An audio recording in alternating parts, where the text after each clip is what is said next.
Hello welcome back to a YouTube channel जिसका नाम है उन्नति और मैं हूँ राहुल। स्विगी कर रही है अपने शेयर की बायबैक 40 मिलियन डॉलर्स की। क्या शेयर स्विगी का आईपीओ आने वाला है? ये सारी चीज़ आज अपन इस वीडियो में जानेंगे, तो वीडियो को शुरू करते हैं। अब समझिए कि हो क्या रहा है। स्विगी का 40 मिलियन डॉलर का बायबैक आ रहा है, जो है ईसॉप के टर्म्स में, जो है स्विगी जो है बायबैक कर रही है। तो ईसॉप का मतलब क्या है?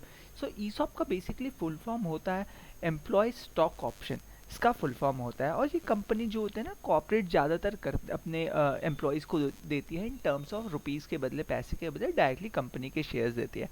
जो कंपनी जब इसका बायबैक करती है, तो क्या ये एक अच्छी बात है या क्या एक बुरी बात है, ये भी हम इस बारे में जानेंगे।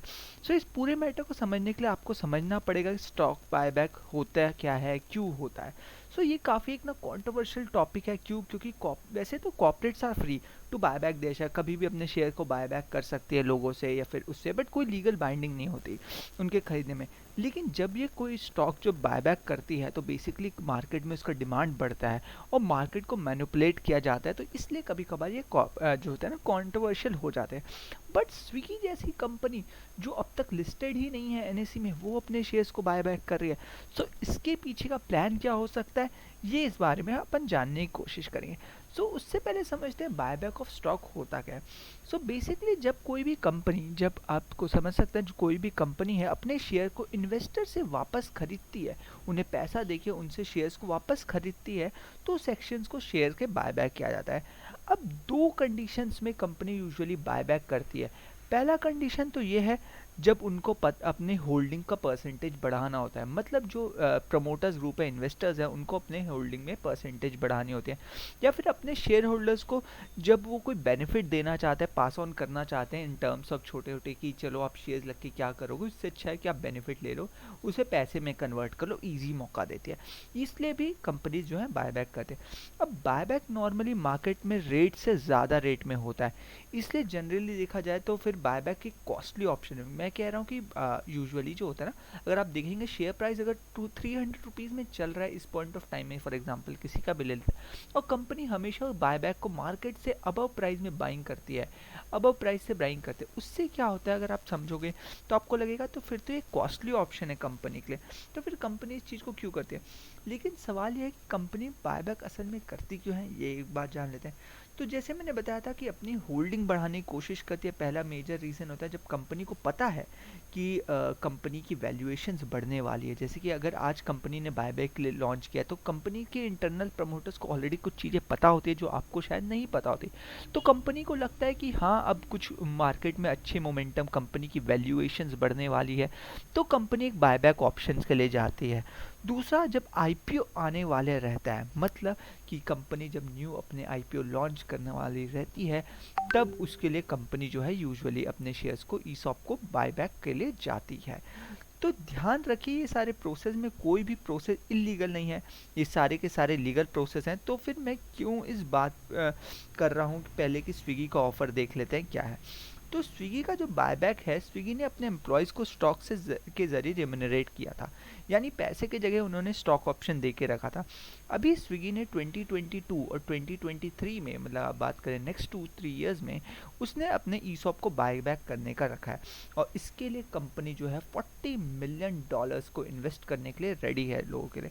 तो इससे क्या होगा, लोगों को लिए तो जो एम्प्लॉयज़ हैं उनको तो कैश बेनिफिट होगा, ये तो सीधी सी बात है। बट अब मुझे लगता है कि इसका बिगर प्लान क्या, असल में प्लान क्या लग रहा है, तो ये भी देख लेते हैं। तो यार, ऐसी सिंपल सी बात अगर आप ध्यान से देखोगे, स्विगी का बिजनेस ना काफ़ी बूम कर रहा है इस पॉइंट ऑफ टाइम में। अगर आपको पता होगा कि जैसे ही अभी स्विगी के साथ, जैसे लॉकडाउन हुआ था, उसको कंडीशन में स्विगी का बिज़नेस काफ़ी अच्छा बूम हुआ। स्विगी की ग्रॉसरी बिज़नेस भी काफ़ी अच्छी तेज़ी से बढ़ी। और इसी के हिसाब से अगर मैं इसके कॉम्पिटिटर की बात करूँ, जोमेटो का भी बिज़नेस काफ़ी अच्छा ग्रो हुआ था। जोमेटो ने भी अपने आईपीओ को लॉन्च किया था, और जोमेटो को काफ़ी आईपीओ से अच्छा एक रिस्पॉन्स मिला था। तो अब ये सारे पॉइंट्स को अगर याद रखिए और सोचिए कि अगर स्विगी के एक ओनर होते, आप अगर स्विगी के ओनर होते, तो आप क्या करना प्रेफर करते हैं? क्या आप आईपीओ लाना प्रेफर करते, फ्यूचर मूव, एक नेक्स्ट अप मूव? अगर आप देखोगे कि अपने कॉम्पिटिटर सब आईपीओ लॉन्च कर रहे हैं, तो आपका क्या नेक्स्ट मूव होगा? तो आईपीओ लाने के लिए कंपनी को ना बेसिकली फंड रेजिंग करती है कंपनी। तो अब जैसे कि अगर मैं आने अभी इस पॉइंट में बात करूँ तो स्विगी की आने वाले दिनों में वैल्यूएशन लगभग जो होगी, सॉरी वैल्यूएशन की मैं बोलने से पहले एक चीज़ और बता देता हूँ कि स्विगी आने वाले दिनों में 500 से 600 मिलियन जो है वो रेस करने वाली है, मिलियन डॉलर जो है वो रेस करने वाली है। इसके बाद जो कंपनी की टोटल वैल्यूएशन हो जाएगी वो लगभग 10 बिलियन के आसपास हो जाएगी। अब जोमेटो की मैं बात करूँ, जोमेटो की वैल्यूएशन लगभग 12 बिलियन के आसपास है इस पॉइंट ऑफ टाइम में, और उसने अपना जो है आईपीओ लॉन्च किया था। अगर स्विगी अपने वैल्यूएशन को 500-600 मिलियन का के बाद जो रेस करती है उसका 10 बिलियन का करती है, तो इसका स्विगी ईजिली मार्केट में लिस्ट होकर, एनएससी में लिस्ट होकर आराम से 1000 करोड़ के या फिर 10,000 करोड़ के सॉरी 10,000 करोड़ के आसपास जो है वो है आईपीओ अपना लॉन्च कर सकती है। अगर इससे देखा जाए तो डिमांड काफ़ी असर पड़ेगा। तो इसके लिए कंपनी को चाहिए काफ़ी सारे शेयर्स की, उसके पास इतनी क्वांटिटी ऑफ शेयर मार्केट में होने चाहिए, तभी वो जिसके पास सॉरी पर्सनल शेयर होने चाहिए, तभी वो अपना शेयर को आईपीओ की तरह लॉन्च कर पाएगी। तो ये बहुत बड़ा एक रीज़न लगता है जिसके कारण जो है कंपनी जो है स्विगी इस पॉइंट ऑफ टाइम में $40 मिलियन इन्वेस्ट करने को रेडी है कि वो अपने सारे शेयर्स को बाय बैक कर ले और आगे चल के 1-2 सालों के बाद वो अपने जो है एक अच्छे आईपीओ के साथ मार्केट में लॉन्च करें। अब बड़ा ओवरव्यू पे आते हैं। बहुत टाइम से अमेरिकन प्रेसिडेंशियल कैंडिडेट्स ने भी ये चीज़ कही थी कि कंपनीज अपने शेयर को बाय बैक करती है और मार्केट को मैनिपुलेट करती है, राइट, मैनिपुलेट किया जाता है। तो ये उन शेयर्स के लिए एप्लीकेबल है जो लिस्टेड है, राइट, जो मैंने कह रहा था कि लिस्टेड कंपनी में काफ़ी दिक्कतें होती है कि मैनिपुलेट किया।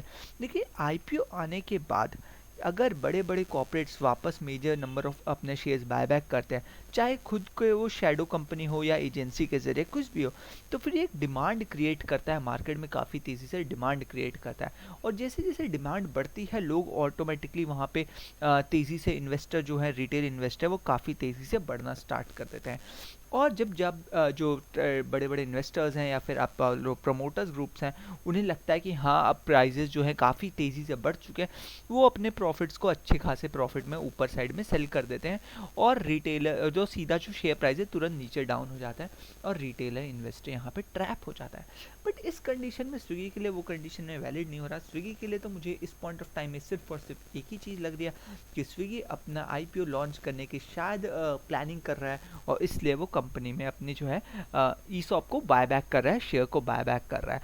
तो अगर आपको कुछ लगता है कि इसके अलावा भी कोई रीज़न हो सकता है जिसके कारण स्विगी जो है बायबैक लॉन्च करिए, तो बिल्कुल कमेंट सेक्शन में मेंशन कीजिएगा।